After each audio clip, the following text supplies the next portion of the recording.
ये जो खतीब साहब और फिलहाल हसन साहब के माबैन जो एक मुकादमा चला है, इसके मुताबिक आप क्या फरमाते हैं सर?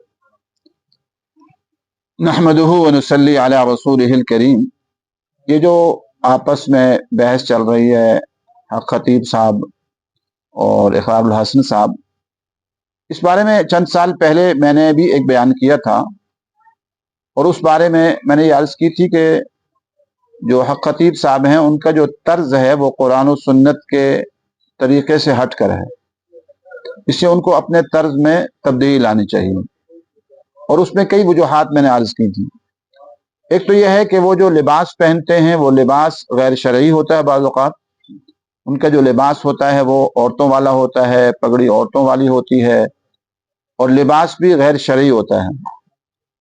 और इसके साथ साथ ये है कि जो उनको अपने नाम के साथ हक लगाया है ये भी मुनासिब तरीका नहीं है हक। और साथ साथ ये है कि जो अपने जो दम का उनका तरीका है वो भी गलत है, कि जो पढ़ते नहीं हैं और एकदम शुफ शुफ करते चले जाते हैं, ये कुरान और सुन्नत की रोशनी में ये तरीका गलत है। बाकी जो शिफा का मिल जाना है वो तो बहुत सारे लोग हिंदू जो है वो अपने मंदिरों में जाते हैं तो वहाँ मंदिरों में भी शिफा मिलती है और वो शिफा अल्लाह ताला अता करते हैं और इंसान उनके पास समझता है कि शायद इन्होंने दे दी। बहुत सारे लोग कब्रों पे जा रहे हैं, शिफा अल्लाह तबारक व तआला देते हैं। अल्लाह तबारक व तआला ने एक वक्त मुकर्रर किया होता है कि इस वक्त तक ये बीमारी रहेगी और फिर चली जाएगी। अब वो इंसान कहता है शायद यहाँ से चलेगी। और बाद अमलियात ऐसे भी हैं, मंत्र वगैरह, और बाद चीजें ऐसी भी हैं कि उनसे लोग कर लें तो गैर मुस्लिम भी ऐसी कैफियत हासिल कर लेते हैं कि उसकी वजह से भी लोगों को शिफा मिल जाती है। जैसे एक गैर मुस्लिम थे, गालिबन हिंदू जोगी था, वो लोगों को अपना मंत्र पढ़ के दम करता था तो लोगों को शिफा मिलती थी। तो किसी आलिम वो जो है उनके पास चले गए और जो है आलिम उनके पास गए तो उन्होंने कहा कि तुमने ये कैफियत कैसे हासिल की? तो उन्होंने कहा कि मैं अपने नफ्स के ख्वाहिशात के खिलाफ चलता हूँ, अपने नफ्स का मुजाहिदा करता हूँ। तो उन्होंने कहा आप मुसलमान हो जाए। तो उन्होंने कहा आपने मुझे मुश्किल में डाल दिया, अगर आप मुसलमान नहीं होता तो मेरा ये सारा जो मैंने एक मेहनत की है वो खत्म हो जाएगी। तो गलत ये है कि उनका जो तरीका है वो बहुत सारी चीजों में कुरान और सुन्नत के तरीके से मुतसादिम है। आप सल्लल्लाहु अलैहि वसल्लम की हस्ती, आपके जो मौजज़े हैं वो सबसे ज्यादा हैं और सहाबा कराम की करामात भी हैं। क्या आप सल्लल्लाहु अलैहि वसल्लम ने यह तरीका इख्तियार किया? क्या हज़रत अबू बकर सिद्दीक़ रज़ी अल्लाह तआला अन्हु इस तरह लोगों को खड़े करके दम करते थे? और हज़रत उमर फारूक, हज़रत उस्मान गनी, हज़रत अली रज़ी अल्लाह तआला अन्हु क्या तरीका इख्तियार किया? कहीं रिवायत में आता है तो लोगों को इस तरह खड़े किए और मजमे लगाए और इस तरह? ऐसा नहीं है। तो इसलिए अगर इस्लामी रियासत हो तो उन पर सख्ती की जाएगी और इंशाअल्लाह हमें उम्मीद है अल्लाह की रहमत से कि अनकरीब इस्लामी रियासत कायम होगी, क्योंकि यहाँ बहुत कुर्बानियाँ लग चुकी हैं और कुर्बानियाँ लग रही हैं। तो उनका जो तरीका है बहुत सारी चीज़ों में कुरान और सुन्नत की जो तरतीब है उससे मुतसादिम है और आप सल्लल्लाहु अलैहि वसल्लम और सहाबा कराम की तरतीब से मुतसादिम है।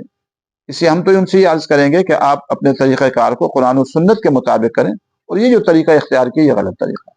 दूसरा ये है कि वो अपने आप को तसव्वुफ के साथ जोड़ते हैं और अपने आप को सूफी कहते हैं और बाज़ दफ़ा वो कहते हैं कि जी मेरा ताल्लुक सिलसिला नक्शबंदिया से है और अपने आप को कलंदर भी कहते हैं। तो क्या सूफिया इकराम के नज़दीक या तसव्वुफ में इस चीज़ की कोई गुंजाइश? देखिए, जो तसव्वुफ है उसमें तो आमाल सालिहा हैं। अपनी पहली तो उनकी वज़ाक़ता ठीक नहीं है। उनकी जो वज़ाक़ता उसी पर इश्काल है ना, कि वो पगड़ी पहनते हैं तो कभी सुर्ख पगड़ी पहन लेते हैं, कभी लिबास पहनते हैं तो वो गलत पहनते हैं। तो उनको अपने लिबास कुरान और सुन्नत के मुताबिक करनी चाहिए। तो असल चीज़ तो यही है कि हमारा जो तरतीब है वो कुरान और सुन्नत के मुताबिक हो। अगर कुरान और सुन्नत के मुताबिक नहीं है, कोई इंसान बहुत सारी ऐसी चीज़ें कर रहा है तो ये इस्तिद्राज कहते हैं इसको। यानी इस्तिद्राज ये होता है कि अल्लाह ताला की तरफ से मोहलत होती है, अल्लाह इम्तिहान ले रहे होते हैं और फिर अल्लाह की पकड़ भी आ जाती है। तो बहुत सारे आप हम हिंदू में देखते हैं उनके गुरु हैं, वहाँ आ रहे हैं वो बता देते हैं कि आपके अंदर ये है और आपके अंदर ये है, आप इसलिए आए हैं, आप इसलिए आए हो। उसमें बाद लोगों ने ये भी लिखा है कि बाद लोग अपने शैतान को, जो अपने साथ वो जिन एक है जो शैतान की शक्ल में है, उसको अपने साथ मिला लेते हैं अपने अमलियात के जरिए से। फिर वो दूसरा जो शैतान होता है उसके आने वाला वो उससे पूछ लेता है, वो आते ही बताना शुरू करते हैं ये। अब वो आदमी समझता है कि पता नहीं उन्होंने कैसे बता दिया। तो ये ऐसी चीजें होती रहती हैं। इसलिए हम तो ये अर्ज करेंगे कि जो इकरारुल हसन साहब ने बेड़ा उठाया, अच्छा बेड़ा उठाया है, हम उनकी तायीद करते हैं ताकि उनकी इस्लाह हो।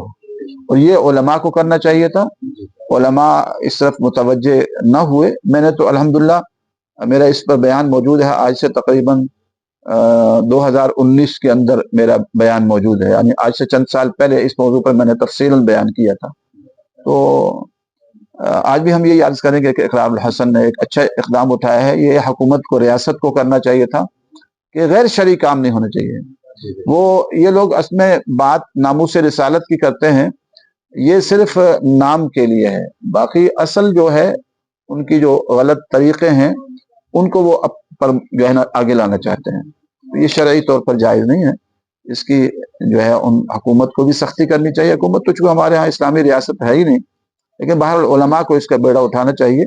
उनकी गैर शरई जितनी भी चीज़ें हैं उनको ख़त्म करना चाहिए। फिर इसको जो है ना इसको खूब आगे लाना, और जो शुफ का अंदाज है ना, ये भी गलत है। वो पढ़ते कुछ नहीं है और पढ़े बगैर ऐसे कर लेते हैं। उसके लिए उनके वो मंत्र वगैरह होंगे, मुमकिन उन्होंने कुछ किया हो, कुछ लोगों को ठीक भी हुआ होंगे। वो तो इंसान, मैंने अर्ज किया था कि बुतों के पास जो जाते हैं तो बुतों के पास भी जाके शिफा मिल जाती है, लेकिन वो देते अल्लाह ताला है। अल्लाह ने एक वक्त मुकर्रर किया होता है। इसमें हमारे उलमा को क्या किरदार अदा करना चाहिए और किस तरतीब और तर्ज से काम करना चाहिए ताकि ऐसे लोगों का कला कमा हो सके और ऐसे लोग दोबारा सर ना उठा सके? ऐसे देखिए हमारे यहाँ सिर्फ ये नहीं, मैं तो अपने जामे हफ्सा में भी आज ही मैं अर्ज कर रहा था आपसे कि जामे हफ्सा में जो हमारे कुछ शोबा तावीज़ है, जो उनसे भी इख्तिलाफ है, उनका जो तरीका कार है उसमें भी कई चीज़ों में उनसे इख्तिलाफ राय है। पहली बात तो यह है कि जो लोग आए उनको आमाल की तरफ मुतवज्जे करना चाहिए। कुरान बार बार आमाल की तरफ मुतवज्जे कर रहा है, आमाल आमाल। वमन यत्तक़िल्लाह यजअल लहू मिन अमरिही युस्रा। सूरतुल लैल के अंदर अल्लाह ताला ने 3 चीजों की कसम खाई, वल्लैलि इज़ा यग़शा वन्नहारि इज़ा तजल्ला वमा खलक़ज़ ज़करा वल उन्सा। ये 3 चीजों की कसम। और आगे फरमाया फ़अम्मा मन आता वत्तक़ा वसद्दक़ बिल हुस्ना फसनुयस्सिरुहु लिल युस्रा व अम्मा मन बख़िला वस्तग़ना वकज़्ज़ब बिल हुस्ना फसनुयस्सिरुहु लिल उसरा। अमाल सालिहा से जिंदगी आसान होती है और गुनाहों से जिंदगी में मुश्किलात आती हैं। इसलिए जो भी हमारे यहाँ भी दारुत तावीज़ मुख्तलिफ कायम हैं, उनमें भी थोड़ी सी बेहतियातियाँ हो रही हैं। एक तो पर्दे का एहतमाम नहीं होता। हमने बार बार गुजारिश भी की कि पर्दे का एहतमाम होना चाहिए औरतों के लिए। औरतें अलग बैठें, मर्द अलग बैठें, उनके बाथरूम अलग हों, इनके बाथरूम अलग हों, शरई पर्दे का एहतमाम हो और उनको आमाल की तरफ मुतवज्जे किया जाए। मसलन औरतें आ रही है तो उनको पर्दे की तरफ मुतवज्जे किया जाए, आमाल की तरफ मुतवज्जे किया जाए। मर्द भी आ रहे हैं, उनको दाढ़ी की तरफ, पगड़ी की तरफ, नमाजों की तरफ, आमाल की तरफ मुतवज्जे किया जाए। असल जो है वो आमाल आप सल्लल्लाहु अलैहि वसल्लम ने और सहाबा इकराम ने हमें बताए हैं और औलिया इज़ाम ने हमें बताया। जज़ाकल्लाह, बहुत शुक्रिया, आपने वक्त दिया।